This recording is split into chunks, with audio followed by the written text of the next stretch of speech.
Hello, diet disruptors, and welcome to the March recipes tutorial. So I want to start off by giving you a couple updates. We are changing the way we're going to do this tutorial. That will be new and improved starting in April. I'm really excited to share with you those changes, and I'm excited about all the things we are doing within our recipe subscriptions. So the next thing is our recipe contest, which is new and improved, and that will be rolled out as well in April. So I'm excited about that as well. And you'll see all of that coming to play. So let's jump in here. First, we have our welcome message from Carrie. With my daughter taking a gap semester to pursue her musical theater dreams, our life has been very busy this year so far. I traveled with her for almost 40 auditions, and now, with acceptances coming in, yay, we are now scheduling school visits throughout March and April. Just yesterday, another acceptance came in, and we had to adjust our schedule once again to figure out how we would visit that school before May 1st deadline. It's kind of crazy. I'm kind of overwhelmed.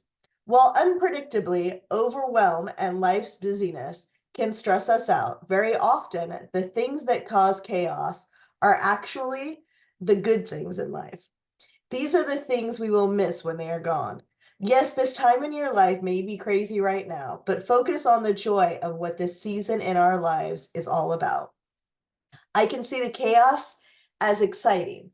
I can perceive the overwhelm as an overture and intentionally plan to make it work, even if it seems like a lot. How we perceive life is truth, and it's a choice to see the overwhelm as joyful or junk. I will never get this time back with Grace, and I am overwhelmed. Both can be true, so I am choosing joy and digging deeper into my systems to make sure I do what I can to stay focused, intentional, and healthy. What overwhelm is going on in your life that you can look at differently this month? Love, Carrie. I love that message. It's very fitting for my life right now. Our table contents. So we have a sweet and sour braised halibut, an Indonesian style Buddha bowl with chicken thighs and peanut sauce. Excuse me, I'm fighting a cough.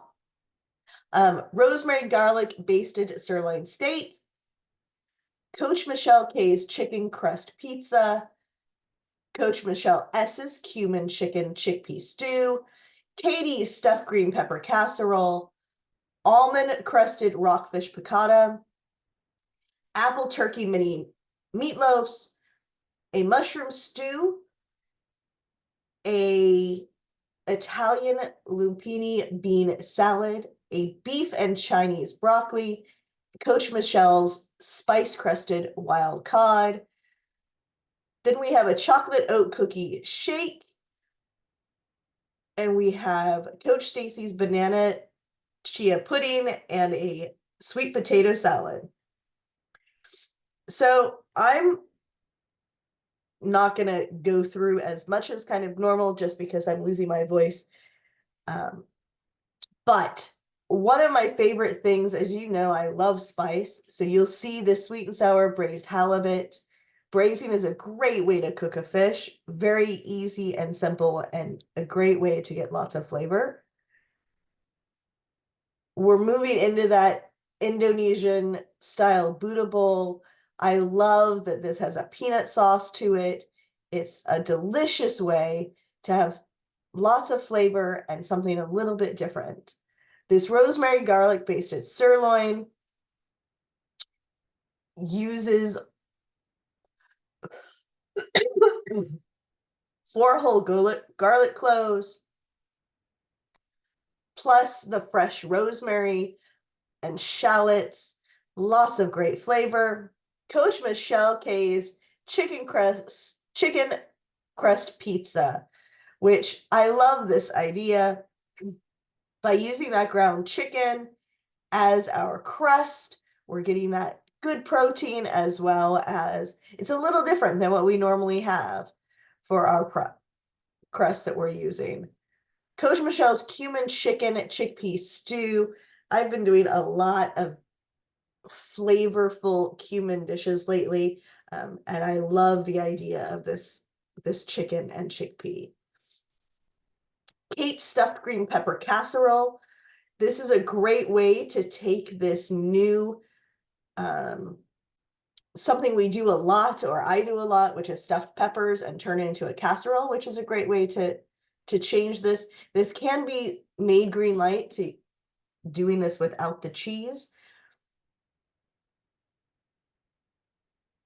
We have a beautiful chicken piccata dish in the recipe vault that I do quite often and I really enjoy. So this is a kind of a riff off that. This is using rockfish, but you could use any other kind of white fish for that. We use an almond crust for that fish. And then we have our lemon piccata sauce.